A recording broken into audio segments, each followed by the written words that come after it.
My administration is acting with unprecedented speed to fix the disasters we've inherited from a totally inept group of people and to solve every single crisis facing our country.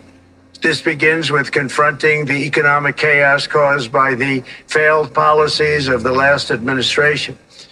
Over the past 4 years, our government racked up $8 trillion in wasteful deficit spending and inflicted nation-wrecking energy restrictions, crippling regulations, and hidden taxes like never before. The result is the worst inflation crisis in modern history and sky-high interest rates for our citizens and even throughout the world. Food prices and the price of almost every other thing known to mankind went through the roof. President Biden totally lost control of what was going on in our country, but in particular with our high inflation economy and at our border. Because of these ruinous policies, total government spending this year is $1.5 trillion higher than was projected to occur when I left office just 4 years ago. Likewise, the cost of servicing the debt is more than 230% higher than was projected in 2020. The inflation rate we are inheriting remains 50% higher than the historic target. It was the highest inflation probably in the history of our country. That's why from the moment I took office, I've taken rapid action to reverse each and every one of these radical left policies that created this calamity, in particular with immigration, crime, and inflation. On day one, I signed an executive order directing every member of my cabinet to marshal all powers at their disposal to defeat inflation and reduce the cost of daily life. I imposed a federal hiring freeze, a federal regulation freeze, a foreign aid freeze, and I created the new Department of Government Efficiency. I terminated the ridiculous and incredibly wasteful Green New Deal. I call it the Green New Scam. Withdrew from the one-sided Paris Climate Accord and ended the insane and costly electric vehicle mandate. We're going to let people buy the car they want to buy. I declared a national energy emergency, and that's so important, national energy emergency to unlock the liquid gold under our feet and pave the way for rapid approvals of new energy infrastructure. The United States has the largest amount of oil and gas of any country on earth, and we're going to use it. Not only will this reduce the cost of virtually all goods and services, it'll make the United States a manufacturing superpower and the world capital of artificial intelligence and crypto. My administration has also begun the largest deregulation campaign in history, far exceeding even the record-setting efforts of my last term. In total, the Biden administration imposed $50,000 in additional regulatory costs on the average American household over the last 4 years. I have promised to eliminate 10 old regulations for every new regulation, which will soon put many thousands of dollars back in the pockets of American families. To further unleash our economy, our majorities in the House and Senate, which we also took along with the presidency, are going to pass the largest tax cut in American history, including massive tax cuts for workers and family, and big tax cuts for domestic producers and manufacturers. And we're working with the Democrats on getting an extension of the original Trump tax cuts, as you probably know, by just reading any paper. My message to every business in the world is very simple. Come make your product in America, and we will give you among the lowest taxes of any nation on earth. We're bringing them down very substantially, even from the original Trump tax cuts. But if you don't make your product in America, which is your prerogative, then very simply you will have to pay a tariff, differing amounts, but a tariff which will direct hundreds of billions of dollars and even trillions of dollars into our treasury to strengthen our economy and pay down debt. Under the Trump administration, there will be no better place on earth to create jobs, build factories, or grow a company than right here in the good old USA. Already Americans' economic, you can see this, I think, maybe even in your in your wonderful, wonderful room that you're all gathered together. So many of my friends, but Americans, the economic confidence is soaring like we haven't seen in many, many decades, maybe not at all. Upon my election, it was just announced that small business optimism skyrocketed by 41 points in a single month. That's the highest ever. There's never been anything like that.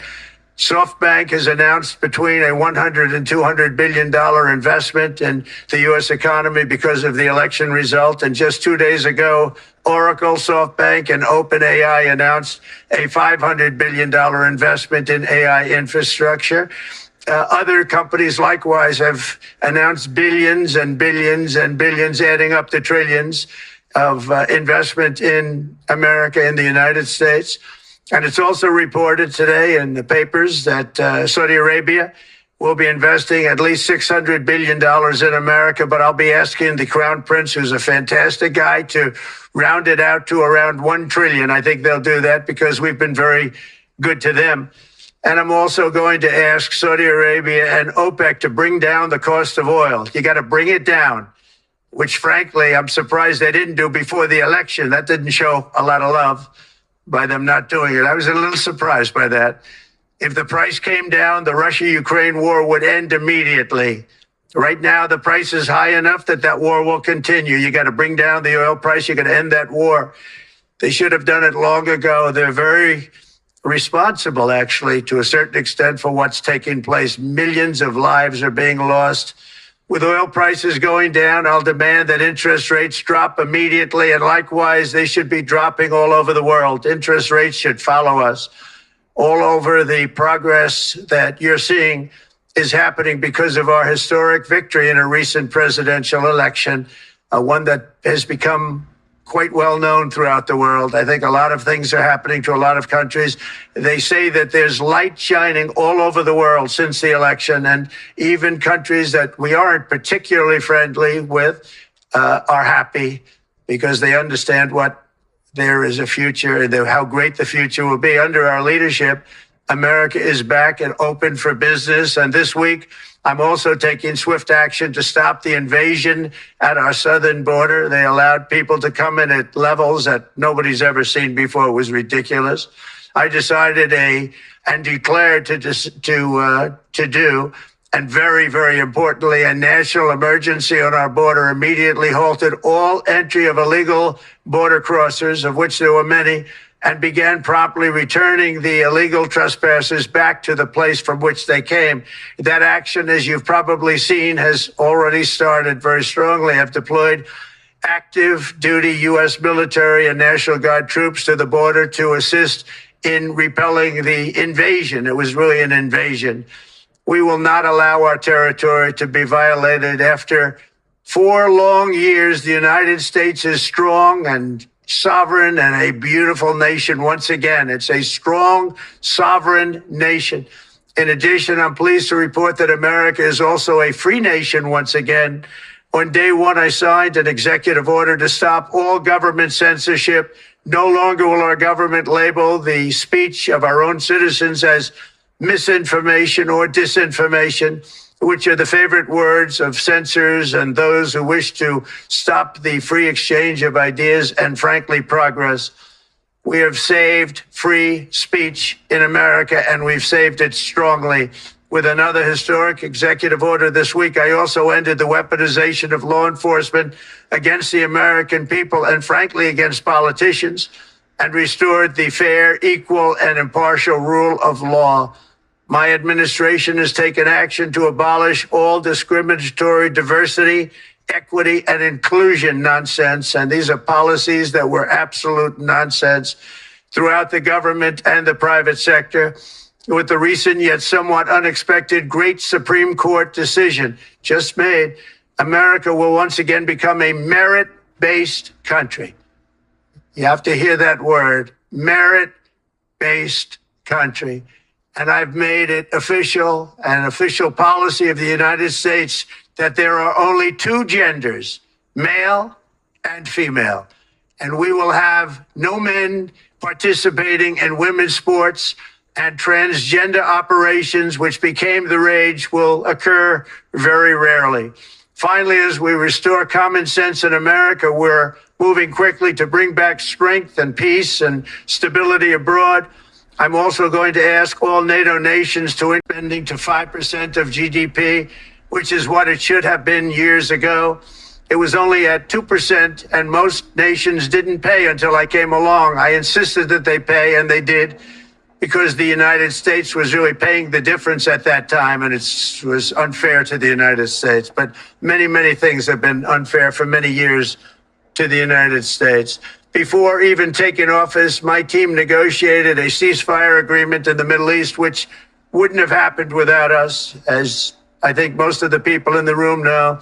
Earlier this week, the hostages began to return to their families. They are returning, and it's a beautiful sight, and they'll be coming in more and more. They started coming back on Sunday.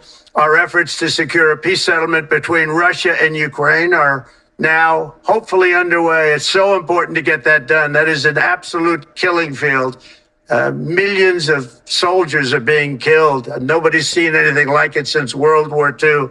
They're laying dead all over the flat fields. It's a flat field farmland. And there's millions of Russians and millions of Ukrainians, and nobody's seen anything like it since World War II. It's time to end it. And here in America, we have big events coming up. Next year, we have the 250th anniversary of America's founding. I'm so honored to be president during that. That's been a big event. They've been talking about it for 10 years. We also have the World Cup, and I understand Gianni's in the room. Infantino, he was very instrumental in helping us get it. He's there with you someplace, I think, and I want to thank him for that. And then we have the Olympics coming up, which I was instrumental in getting also in my first term. And who would have known that by skipping a term, I would get the Olympics? I was upset. I said, you know, I got the Olympics to come and I won't be president. But it turned out through a stroke of luck, or whatever you might call it, that I'm going to be president during the World Cup and the Olympics and the 250th anniversary. So that's going to be 3 big events. And we've accomplished more in less than 4 days. We have really been working 4 days than other administrations have accomplished in 4 years.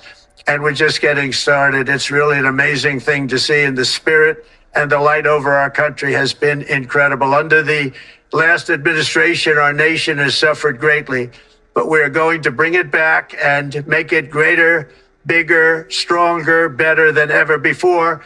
I want to thank everybody for being with you. I would have been there myself, except the inauguration was 2 days ago. I thought it might be a little bit quick to make it the first stop, but we'll get there one day. We hope to get there. But I do appreciate, I heard the audience is fantastic, and many of my friends are in the audience, and I will be taking questions now from some very distinguished people. Thank you all very much.